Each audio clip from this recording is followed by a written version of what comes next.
No one gives a about how many houses you sell or what awards you're getting in your real estate industry. It doesn't really matter, you guys.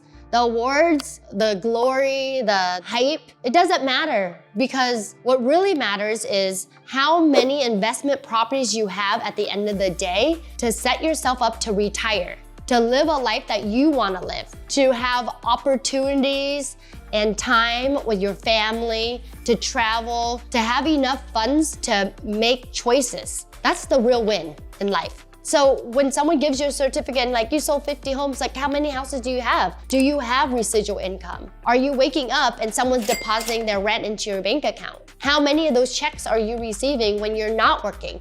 That is the real win, not the certificate from your companies telling you that you're a 5-star agent or you're agent of the year. Who cares? I really don't care. Right? No one cares. What really matters is how much of those houses you're selling that you're keeping. Are you adding 1 to 2 rentals a year in your portfolio? Are you buying properties with added value? Are you investing it into another business? So you gotta think about long-term versus short-term. The real estate industry is built for you to sell a lot of homes and pay a lot of effing taxes. No one wants to pay a lot of taxes, okay? Every year, you go to the board and you erase all the clients that you close a deal on. And then you're gonna have to figure out how you're gonna find more clients to sell more homes. Who wants to do that? You have to change your mindset of investing. You are the agent investor, or you're investor agent. That's the only way to grow wealth. You're only going to sell 20 homes, and that's all you're gonna do. And then you're gonna repeat. I know a real estate agent that lives in an apartment and still sell houses. They're gonna be 80 and still do an open house, you guys. Who wants to answer their phone at 9 o'clock at night or write an offer at 9 o'clock at night? Who loves doing an open house on a Sunday when you could be with your kids? Nobody. Let's just be honest. Nobody wants to go to open house on a Sunday. It's like, oh, this is so much fun. Yes, it's fun, but your time that you're investing in it, you're losing that time with people you love. So the goal is not to sell 100 homes. The goal is to find deals that you can keep that's going to build your wealth in the next 10 years. If you just buy one off-market deal, and I can teach you how to buy one off-market deal a year and you keep one, in 10 years, you'll have 10 houses. And then those 10 houses will have equity built into it as well. So not only are your rents going up, but your equity is going up as well. That's the real win. And that's what you need to focus on. Focus on building wealth, not the certificate. I challenge you to buy one house per year into your portfolio. And in 10 years, I promise you, you're gonna thank me. And then you can retire and travel and have choices. The first property is, if you're young, this is what I did. When I was young, I purchased my first home with an FHA loan, government loan. 3.5% down, you guys, get in a house. And I house hacked that house. I remodeled it with the commission I made. I used to sell 5, save my commission on 2 or 3 of them, save that money, and then remodeled the house. And I remodeled the house, lived in it a year, and then during that year, I'm researching for another house to buy. I'm done with this one. Now I'm renting this one out, and then I buy another house. And now I've used FHA, so it's probably 10% down, 15% down. Take the equity from the first house, dump it into here, more savings from selling a few more homes, and then remodel that. So I kept hopping home from home. That is the best way to collect homes if you're single or you and your spouse are in it together. Just don't try to kill each other in the process, right? I think we got to our 4th house, and then my husband was like, okay, we can't do this anymore. We're gonna kill each other, because I was like, the oven's not in and you're gonna golf? He was like, I need a break, so make sure there's a tolerance for that, and you can't do it forever unless you do. I think that's a cool thing. The second way of doing it is meeting wholesalers, picking up off-market deals, you guys. Like, there's a lot out there.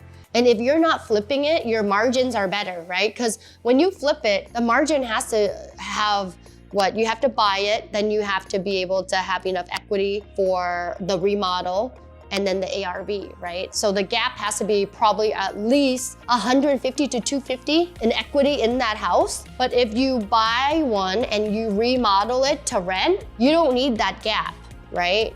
You don't need that extra gap to flip it. The equity could be in the house. So I would say buy an off-market property, remodel it, and then rent it out. I say it's 80-20 to start. Your bread and butter is the homes that you sell because that's your income. You want to save that, right?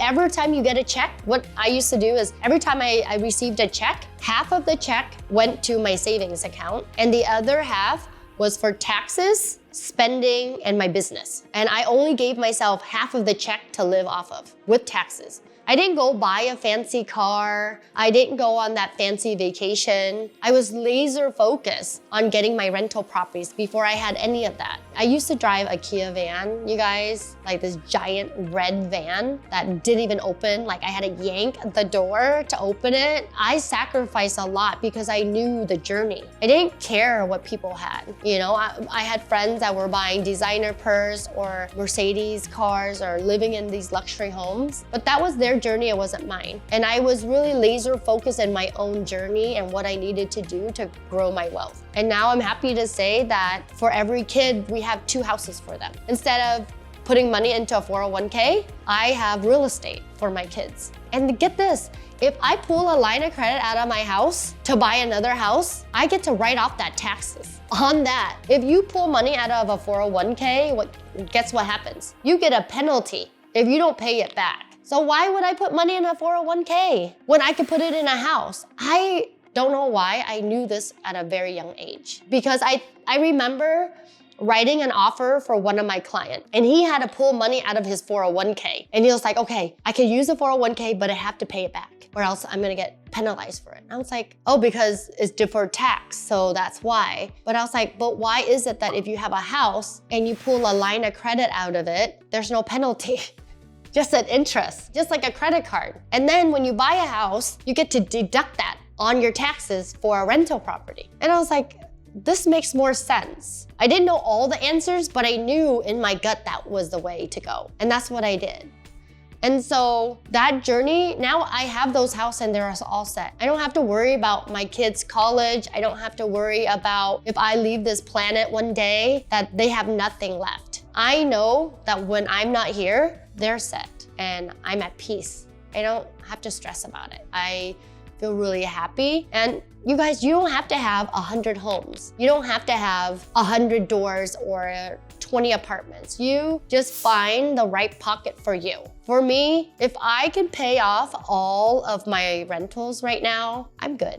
Or maybe sell one. I'm thinking about selling one, taking it and buying a vacation home in California. Hopefully my daughter gets into UCLA or Berkeley or somewhere over there and we'll have an Airbnb or a rental property over there. So always moving money, I think it's fun because you have the opportunity to. If you don't start from somewhere, you'll never get to where you want to get.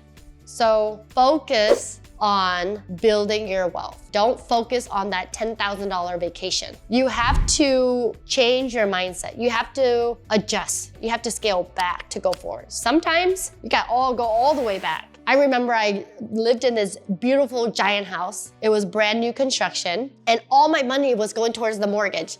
Back then, the rate was 7.25%. And I just got out of college. We were working and we were just paying towards that house. And I was like, oh my God, this is exhausting. We don't have any extra. And what I did, I was like, okay, let's just sell our house and move back and live with my parents. So we went back and lived with my parents downstairs. And that's when I took that money from the sale of the house and then I started buying rentals after that. And once I hit my goal, then I bought my house. So sometimes it's okay to go back, to go forward. Nobody needs to know. It's your journey and your journey alone. Don't compare yourself to your friend or someone you know that lives on the water or the one person that you know that has 10 apartments. They started somewhere and that's where you need to start too. And you just gotta put in the work. It will happen.